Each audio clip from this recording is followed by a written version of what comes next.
Assalamualaikum warahmatullahi wabarakatuh. Perkenalkan, nama aku Tri Arifatul Mu'afidah. Aku dari Prodi Akuntansi tahun 2020 di Fakultas Ekonomi dan Bisnis Universitas Yarsi. Di pertemuan kali ini, aku akan jelasin tentang statistik parametrik uji ANOVA. Nah, uji ANOVA yaitu pengujian dengan menganalisis varians.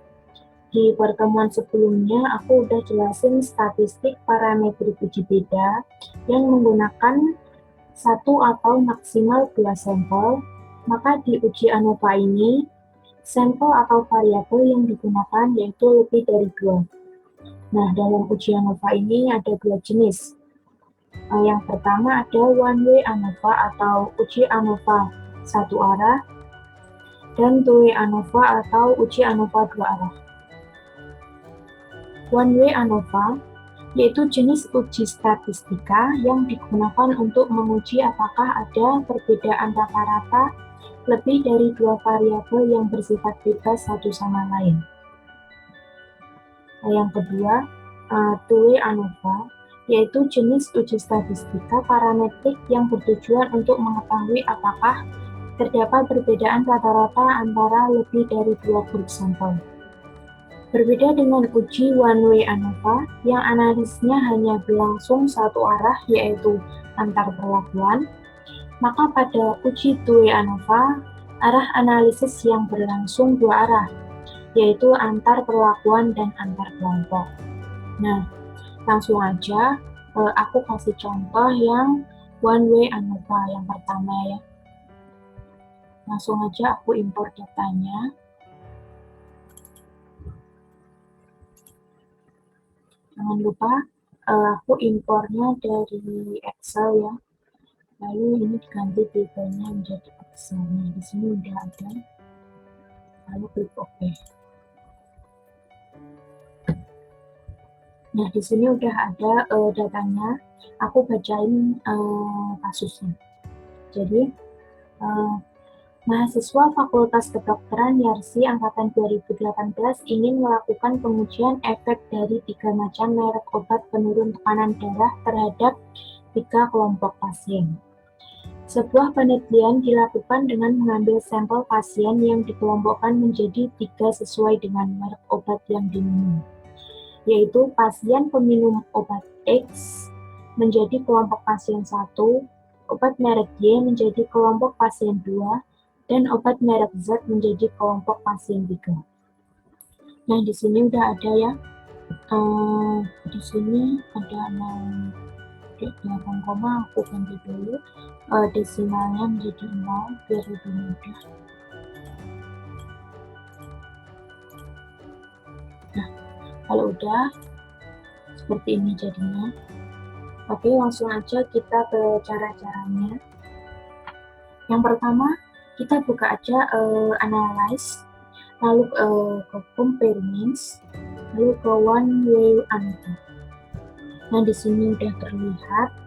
Langsung aja kita masukkan tekanan darah ke dependent list, lalu kelompok pasien ke vektor. Lalu kita klik post scope. Kita checklist yang Bonferroni dan Tuque. Lalu kita klik continue. Lalu kita pilih option, kita checklist yang descriptive dan homogeneity of variance test. Lalu klik continue. Kalau udah, kita klik OK. Nah, di sini udah kelihatan output dari one way ANOVA. Di sini udah ada tabel deskriptif.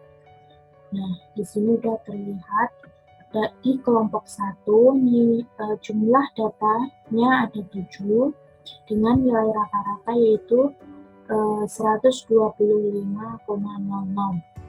Kelompok 2 dengan jumlah data 7 dengan rata-rata 125,00, dan kelompok 3 dengan jumlah data 7 dengan nilai rata-rata 152,14. Kalau udah, kita lanjut ke tabel berikutnya. Ada tabel test of homogeneity of variance. Nah, di tabel test of homogeneity of variance ini, kita bisa melihat apakah uji ANOVA bisa dilanjutkan atau tidak. Syaratnya, variansnya harus sama. Untuk menentukan variansnya, kita bisa melihat nilai signifikan. Kita lihat di sini ada nilai signifikan yaitu 0,708. Untuk pedoman yang digunakan yaitu pengujian dilakukan terhadap varians apabila nilai signifikan lebih dari 0,05 maka data tersebut mempunyai varians yang sama. Sebaliknya, jika nilai signifikan kurang dari 0,05 maka data tersebut mempunyai varians yang berbeda. Nah, kesimpulannya karena di sini nilai signifikan lebih dari 0,05 maka data ini memiliki varians yang sama. Jadi uji ANOVA ini dapat dilanjutkan. Jadi langsung aja ke tabel berikutnya. Di sini ada tabel ANOVA. Kita bisa lihat di sini ada signifikan 0,001. 0,001 memiliki signifikan yaitu kurang dari 0,05. Yang berarti nah, untuk selanjutnya di sini ada tabel ANOVA. Nah, kita bisa lihat di sini ada nilai signifikan yaitu 0,001. Apabila nilai signifikan kurang dari 0,05 maka HO ditolak dan HA diterima. Dengan berarti rata-rata tekanan darah orang peminum obat X, obat Y, dan obat Z adalah tidak sama atau berbeda. Lalu kita ke post hoc test. Nah, tabel post hoc test ini digunakan untuk mengetahui variabel mana yang memiliki perbedaan yang signifikan. Kita bisa lihat kelompok 1 dan kelompok 2 yaitu 0,000, yang berarti jenis data ini tidak ada perbedaan yang signifikan. Nah, untuk yang kedua yaitu ada kelompok 1 dan 3 dengan rata-rata min 27,143 yang berarti adanya perbedaan signifikan dalam kelompok pasien ini. Begitu dengan seterusnya. Nah, untuk tabel yang terakhir ada homogeneous subset. Nah, di dalam tabel ini ada kelompok pasien 1, 2, dan 3. Nah, di sini kita bisa lihat ada 2 kolom, yaitu yang pertama diisi dengan kelompok pasien 1 dan 2. Mengapa di sini jadi 1? Karena memiliki rata-rata yang sama. Nah, sedangkan kelompok 3 memiliki berada di kolom yang kedua karena memiliki rata-rata yang berbeda. Oke, jadi itu adalah penjelasan dari one way ANOVA.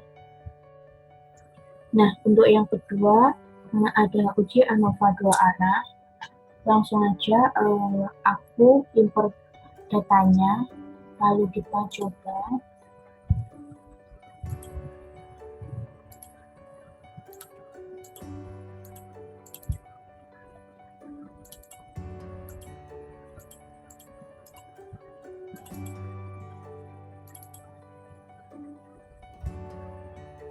Nah, di sini udah ada datanya yang mau kita coba. Langsung aja. Nah, sebelumnya kita isi dulu variabel view-nya yang value. Yang pertama, untuk gender, kita kasih nomor 1-nya itu ada laki-laki. Untuk yang kedua, perempuan.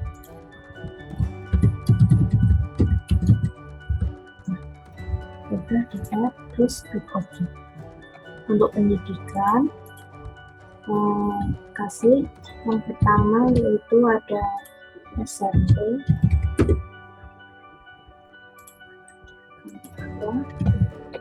SMA, yang ketiga S1. Kalau udah klik OK. Kalau udah, kita balik lagi ke data view. Lalu kita langsung aja ke cara-caranya. Yang pertama, kita klik Analyze, lalu pilih General Linear Model, lalu pilih Univariate. Nah, kalau udah keluar, langsung aja kita masukkan yang ujian ke Dependent Variable, lalu gender dan pendidikan kita masukkan ke Fixed Factor.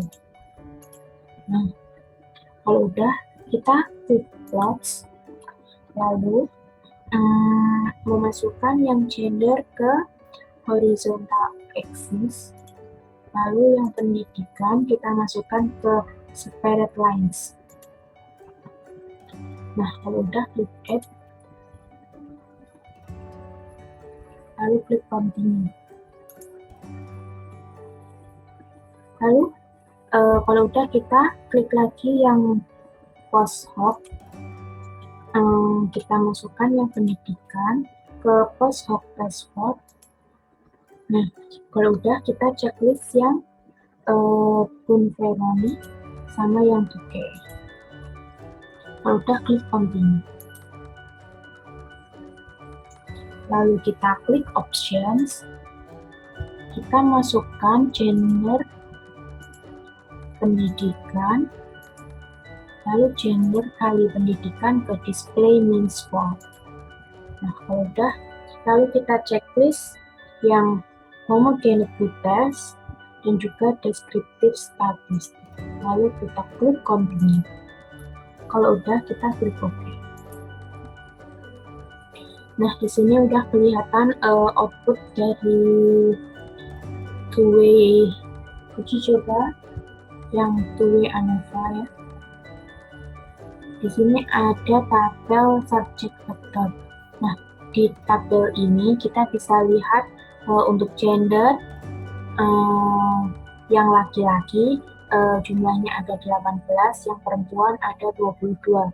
Nah, untuk yang pendidikan, yang SMP jumlahnya ada 8, SMA 20, yang S1 ada 12.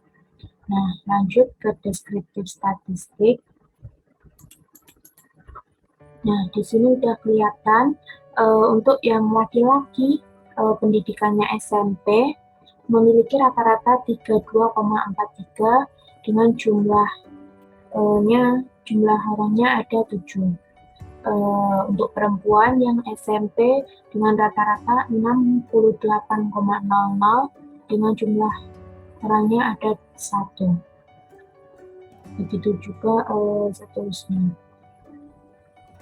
Nah, di tabel ini kita bisa lihat ada signifikan dengan nilai 0,527. Dengan begitu, nilai signifikan ini lebih dari 0,05, yang berarti variansnya sama. Dengan begitu, uji coba ini bisa dilanjutkan.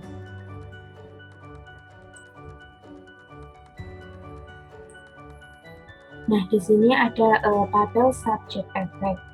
Yang pertama, kita bisa lihat ada corrected model dengan signifikan 0,000, yang berarti di bawah 0,05.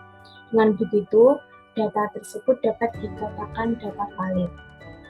Lalu ada gender dengan signifikan 0,005. 0,005 ini juga di bawah 0,05, yang berarti nilai tersebut memiliki gender memiliki pengaruh pada nilai ujian. Lalu ada pendidikan dengan signifikan 0,000, yaitu di bawahnya 0,05 juga, yang berarti memiliki pengaruh nilai terhadap nilai ujian. Lalu ada juga gender kali pendidikan, yaitu dengan signifikan 0,003. Dengan begitu, gender dan pendidikan juga memiliki pengaruh terhadap nilai ujian.